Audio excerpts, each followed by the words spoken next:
Hello my friends, and welcome back to Restaurant Recipe Recreations, a channel dedicated to serving up your favorite restaurant recipes right in your very own kitchen. And of course in this video, I'm going to be teaching you how to recreate the fried calamari from Carrabba's Italian Grill. Now just about any restaurant that you order fried calamari, they're going to serve it with a marinara sauce. That's pretty typical. But at Carrabbas's, they not only serve it with a homemade marinara, they serve it with what they call a Ricardo sauce. And for me, that's the ticket.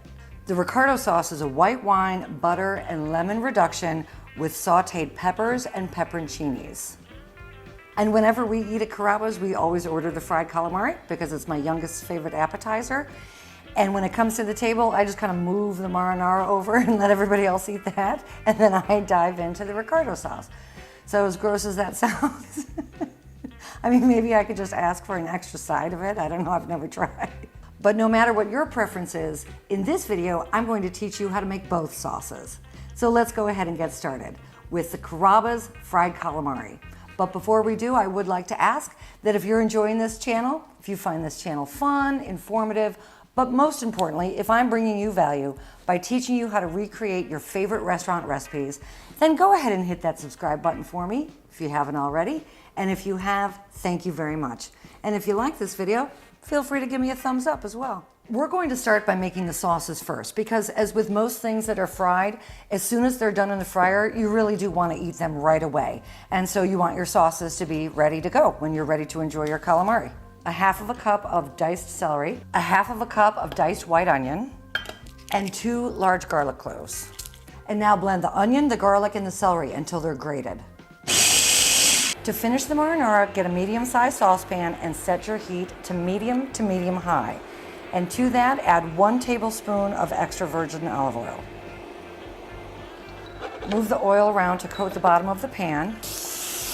And when the oil begins to shimmer, add the onion, celery, and garlic.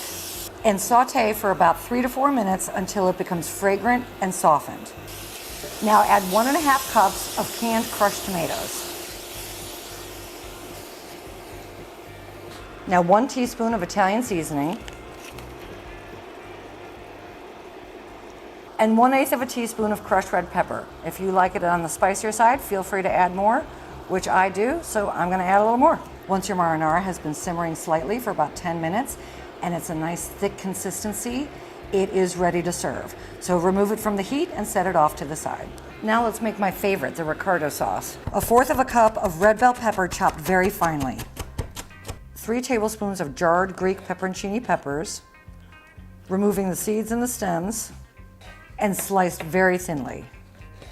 Melt 2 tablespoons of unsalted butter.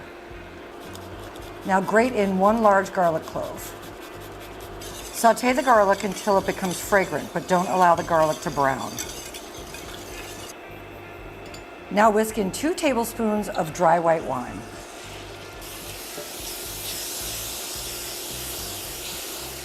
And give the wine enough time to cook off the alcohol.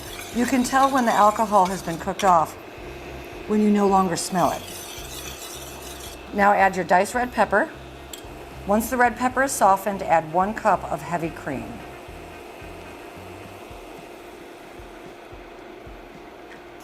Add 3 tablespoons of fresh lemon juice. Add your sliced pepperoncini. 1/4 of a teaspoon of kosher salt, 1/4 of a teaspoon of sugar, 1/4 of a teaspoon of crushed red pepper, or more if you like it spicy. I like it spicy, I'm going heavy, and 1/2 of a teaspoon of cornstarch. Once the Ricardo sauce has reduced by 1/3, remove it from the heat and set it aside. Now I have here 1.5 pounds of fresh calamari tubes and tentacles, and I got this at my local fish market. But let's talk about working with the fresh calamari for a moment because I completely understand if this is out of your comfort zone. I mean, for me, honestly, working with raw chicken kind of grosses me out. Although I do it all the time, I've just got a thing about raw chicken. But in most grocery stores, including Walmart, they carry what they call fresh frozen calamari that's already been prepared for you. So you'll get the tubes and the tentacles, but it'll already be sliced. And if that's something that is just like a little more palatable to you, I completely understand, like I said. You do want to make sure though that if you are working with frozen calamari that is completely thawed, Rinse it under cold water and then pat it dry with paper towel. Take your fresh calamari tubes and slice them to 1/2 inch thickness and leave the tentacles whole. So working in batches, just take your calamari rings and tentacles, dip them in the egg mixture, transfer them to the flour dredge, and just make sure that they're very well coated in your flour and cracked black pepper. In a Dutch oven or a very deep saute pan, add 2 inches of canola or vegetable oil. Cover and allow the fry oil to come up to a minimum of 365 degrees. If you do not have a kitchen thermometer, then just take one of your calamari and very carefully dip the edge of it into the fry oil. If it does not begin sizzling right away, then your oil is not hot enough. Once your oil becomes hot enough, very carefully, in small batches, drop the calamari into the fry oil.